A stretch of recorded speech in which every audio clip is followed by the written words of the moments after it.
guys love this country? I got told once on stage, I got yelled at. He said, well, if you don't like it here, leave. I'm a United States Navy veteran. I fought for my country, and I'm proud to stand here and fight for my country with each and every one of you. Because the principles that this country were founded on, that's what we're fighting for here today. To simply ingest something that changes my consciousness, that's a controversy? You and me, we are the face of pro-choice America. You are the person you have been looking for to change it. I can't do it alone.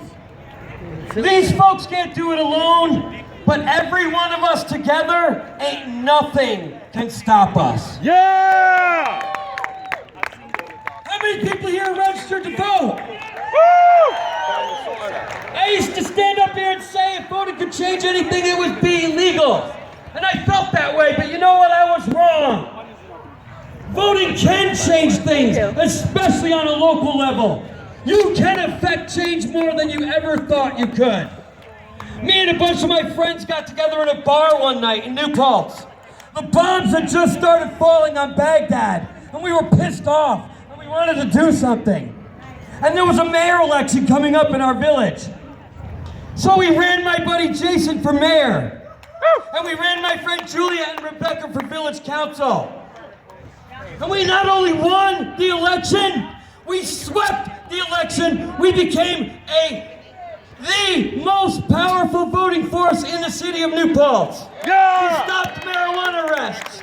We put reed beds to deal with the city sewage. We started making the change we all wanted to see. The thing that happened after that was really kind of cool, because we weren't gay activists, but my mayor had some friends that came up to him and said, you're the mayor, and we want to get married. And they just happened to both be women.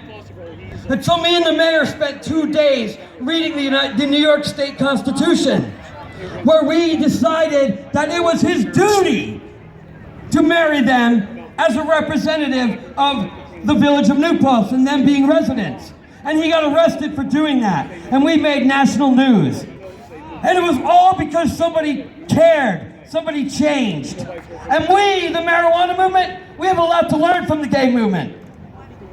The gay movement did not have any respect, and when I started doing marijuana festivals, the word marijuana was a bad word. Like now it's respected. Now you can put an event on in repressive, used to be Scranton, PA. Sit in the park with your friends and have some fucking freedom, and nobody seems to mind. And I'd like to thank the city of Scranton for having the faith in us to be good citizens like we all are.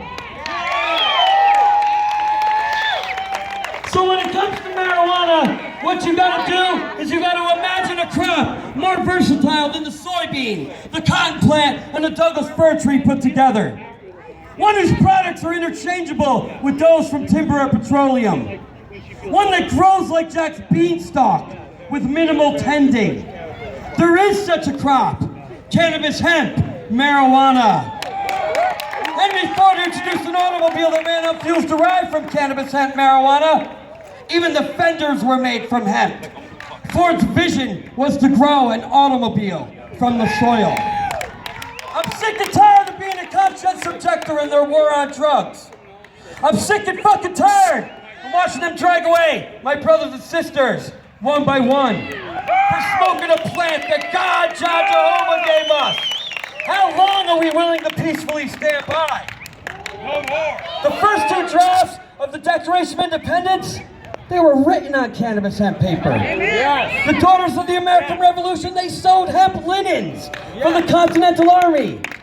In regions where hemp was prominent, such as Hempstead, New York, and Hemp Hill, Texas. Towns all over the United States were named after marijuana. If you grew pot for the United States government between 1942 and 1945, you were exempt from the draft. Wow. That's how important marijuana was. That's fucked up. Well, that's what Jack Harris is saying. Look around. I see black, I see white, I see Latino, I see brown, all brought together by a 5-pointed leaf. Yes! Maybe that's really what they're so scared of.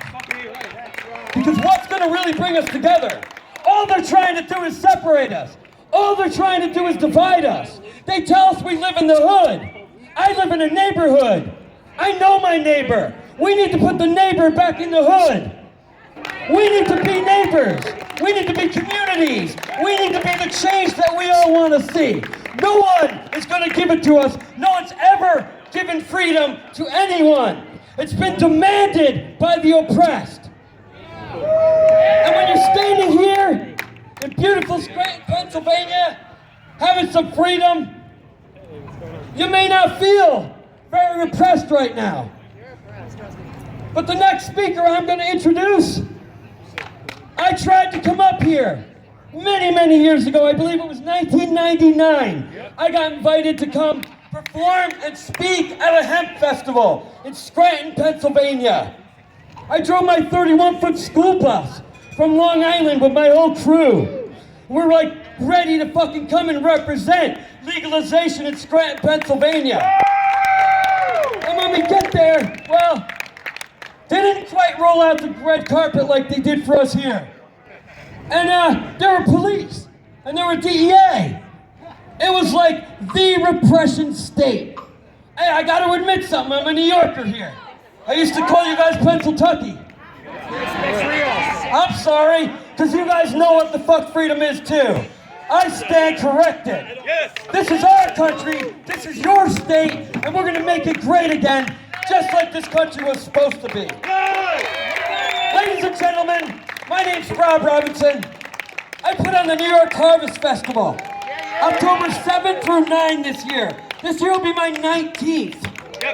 A little bit of freedom in upstate New York with a few thousand really cool people. If you've ever been, please come back. If you've never been, I'll bet one of your friends have and they'll tell you about it. Please come support us. We're fighting the good fight in New York, just like these folks are fighting for us in Pennsylvania. Please give a round of applause to the people putting this event on right now. You can do better than that. Thank you guys, my name's Rob. The next speaker I'm gonna bring up, he was the guy that put that event on that got shut down here in Scranton, Pennsylvania. He had the foresight in 1999 to start the fight. And here we are today, continuing the fight. Please give a warm Hempfest welcome to Tim Phelan.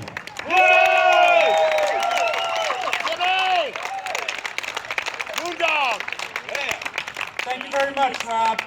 And thank everybody for coming and having so much fun that I wasn't allowed to experience back in 1999. 1999, I had a hemp festival started a year in planning at CC's in Music. They hired an electrical inspector, a health inspector. They had the mayor, the chief of police, and the fire department there. And they said this wasn't going to happen. And I'm like, well, why? He's like, well, he said, because that outlet cover's off the wall. And I said, dude, I've been coming here for 10 years, and that same outlet cover's off the wall. What's up, you know? So they shut it down. They had black Chinook helicopters overhead, outside, raising and lowering with glass bottom doors, raising and lowering, kicking up sand and gravel so the crowd would disperse.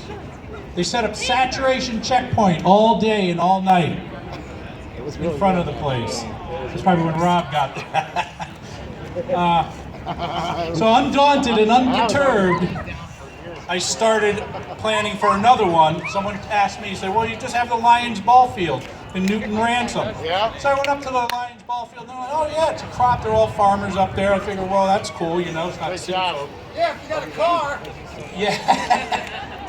So I said, yeah, no problem. So I gave them a deposit, told them what hemp was. They didn't know what hemp was at all, and they're all farmers, so I guess the media's been working. So a month before, I called them up and said, yo, is everything copacetic? And they said, oh no, the whole town is up in arms. We're having a special meeting tomorrow night. You better be there. I'm like, oh, okay, no problem, you know, I'll be there. So I bought a nice hemp display, shoelaces, shingles, da-da-da-da-da, paper. They didn't look at any of it. I gave them each a little pamphlet, all the information they could possibly desire. They didn't look at any of it. The guy across the table from me, there's probably maybe 15 people there. The guy across the table's like, I think we ought to listen to what Mr. Phelan has to say. And the guy behind me, he's like, don't go there, don't go there. I'll get my gun, I'll shoot you in the back. What? Whoa. And his wife was sitting next to me, and she was looking over her bifocals telling me, and there's going to be lots of alternative lifestyles there. I'm like, you know, lady, you're an alternative lifestyle, but I kept my cool. Yeah. So that didn't happen. They gave me my my money back. So I figured that our civil rights, all of our civil rights, were violated that for both of those festivals. So I organized an American Civil Liberties Union chapter up here, northeastern PA, and I was president of it for 7 years.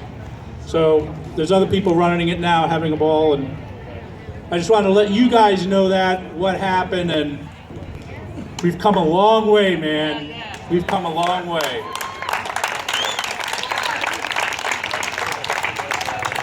You know, our federal government own statistics state that we could plant 4 or 5 states down south with hemp. We would be free of foreign oil, and we wouldn't even need nuclear because we could burn the biomass. That's how bad it is, folks.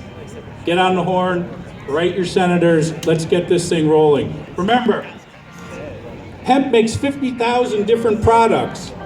So everyone, there's not even 50,000 people here, so everyone here could start a company. Just remember that. Use your ingenuity. There's a lot to be done. Peace.